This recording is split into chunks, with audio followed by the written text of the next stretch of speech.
Hey guys, what's going on? Adam from Take Exotics. Welcome back to the channel. If you are new, please do me a huge favour. Please hit that subscribe button, leave a comment down below, drop a like and hit that notification bell so you don't get to miss a future upload. So in today's video guys, sort of a viewer's request. I had someone ask me a question and I'm pretty sure I have touched on this in the past, on a past video.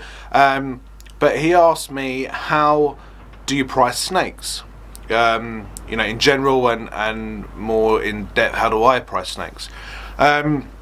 Simple answer to that is price them what you want, basically. But when you do that, you've got to take into consideration, other factors such as, what the market price is for that particular gene, how in demand, that gene could be. If there's loads of them about, say on Morph Market, obviously the price is gonna drop down slightly. So what do? So when I produce animals, I look at what I've got, I decide what I'm keeping and what I'm gonna let go. Now when I get a rack full of babies that I know aren't holdbacks and they are going to be up for sale, the first thing I do is check out Morph Market. Now Morph Market is not the be all and end all, it's not the go-to place as such, but it gives you a great vague idea, what particular genes are going for in your country and indeed in America or in Europe. So I'll look at a gene. Let's example. Let's just say it's a clown, just a straight clown female. Now I'll type in clown females or clowns on Morph Market and I'll get a rough idea of what they're priced at on there. Now that's not to say you should match that price, because out of the 500 adverts of clowns, the first 100 you see could be people just trying to sell them for a quick sale, so that price might be a lot lower than it rightfully should be. Have a good look, have a good scroll through Morph Market and look at the average price of that gene, so in this case a straight female clown. Have a look at all the straight female clowns you can see, build up a sort of price in your head based on what you've seen, but you don't have to match that price. What I do, trade secrets, I will probably differ from that price 10% up or down. It depends, if the average price is £200 for a clown female, I will price mine, okay, it might not be quite 10%, but I will price mine between 180 and 240, anywhere along there. And that's because that's what I want to price my snakes at. If people aren't happy at those prices, they go somewhere else. If people aren't happy with those prices, they're going to make me an offer. Now, sometimes people do overprice things expecting to be counter offered, and that allows for a drop, but obviously that drop is already considered in your plans, obviously when you're pricing things. But to the buyer thinks he's getting a good deal. It's a usual sales technique, if you like. Not to say I use it, I will use that technique. I will bump 20-30 quid on top of a price and let someone else barter me down 20-30 quid, so they think they're getting a deal and I'm still getting the price that I want. No, it can be a touchy subject.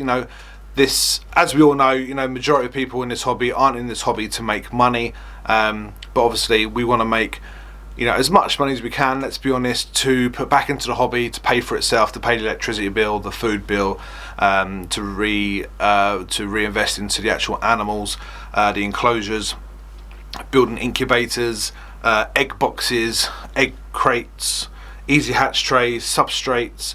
All obviously costs money, and whatever we can make, or certainly whatever I make out of the sale of my snakes, goes straight back into the hobby. There's very rarely a time, I think there's probably only been 1 or 2 times where I've taken that money from the sale of a snake and spent it on something else other than my collection and my hobby. But that's each to their own. It's your money, you do what you like with it. But I think the idea behind this video is there's going to be a lot of people coming into the hobby where this is their first breeding season, or indeed it could be their second or even third breeding season, and they're still unsure how to price their animal. Now I've been guilty myself of selling animals a lot cheaper than what they're worth to get a quick sale. So for example, when I was coming out of the hobby, I don't know why I'd done that, because that doesn't really make sense, but when I was coming out of the hobby, I did price mine a little bit lower because I wanted a quick sale. I wanted to get them out, I wanted to move on. That was my trail of thought. Now, do I regret it? Hell yeah, I regret it. One of the biggest mistakes of my reptile keeping life was I didn't take the time to think about what I was doing and make a rational decision. But anyway, that's going off topic. You know, you price your animals what you think they're worth. Have a look at the demand in your area. Have people been asking you for a particular gene? Are people saying, you know, do you know where I can get one of these, or do you know who's breeding some of these? Take all that into consideration when you're making your prices. Even go across the pond. Look at the American Morph Market page. Although it'd be in dollars, and you know it's slightly different because the market is a lot bigger out there. But you can get a sort of gist of a price of what you can sort of charge for your animals over here. So that's what I do personally. I'd also look at some friends' Morph Market accounts if they're selling similar genes to what I'm selling. I won't copy them, but that would be my guide price. That would be, you know, if someone's selling, you know, their clowns at £250, I'm going to think, hang on a minute, you know, he's selling them at £250, he's selling them, you know, I'm probably selling them a bit too low, and I've just got on the majority of what people are selling on Morph Market, so I'll bump it up a tiny bit and still leave that little margin for people to sort of batter me down a little tiny bit. Although I don't really like taking offers on snakes. The price is usually the price, unless I want to get rid of that snake, you know, in a quicker time, because I need the rack space, or I want that money to buy a particular snake that I'm wanting to buy from someone else, and I want to get it before he sells it to someone else, and things like that. So I think basically what I'm trying to say is, when you look at Morph Market, that isn't the price necessarily of what that gene should be. That's just what that person's priced it at, and we don't know what conclusions he's come to make that price. All we can do is price our own animals on our own knowledge, you know, the demand, how many are out there, etc., things like that. People have been asking for them, and all that type of stuff. So I hope that sort of answered that question for you a tiny bit.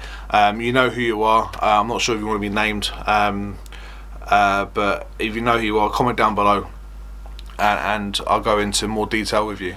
So guys, I did promise on my last video that this video is going to do a little giveaway, and the giveaway is going to be for one of the TA Exotics t-shirts, one of the hoodies, you know, the zip up one, or one of the pullover hoodies, whatever you choose to have, really. And you ain't got to do anything in particular for this. All you got to be is be a subscriber. You got to comment on this video, anything you like about snakes. What's your favorite snake? What snakes don't you like?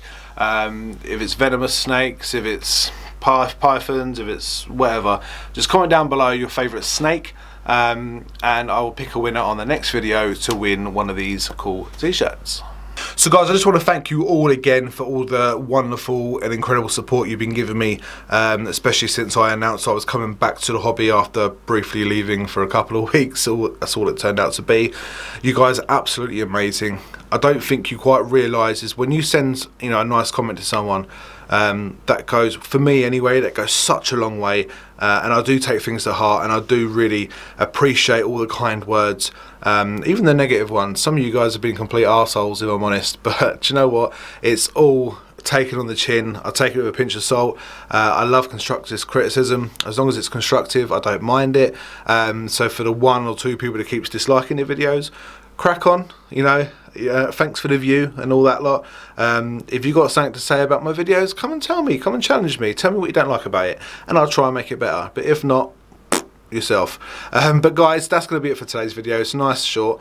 I hope you had a good one. Enjoy your weekend, enjoy your week whenever you seem to be watching this. Stay safe, and I'll see you soon.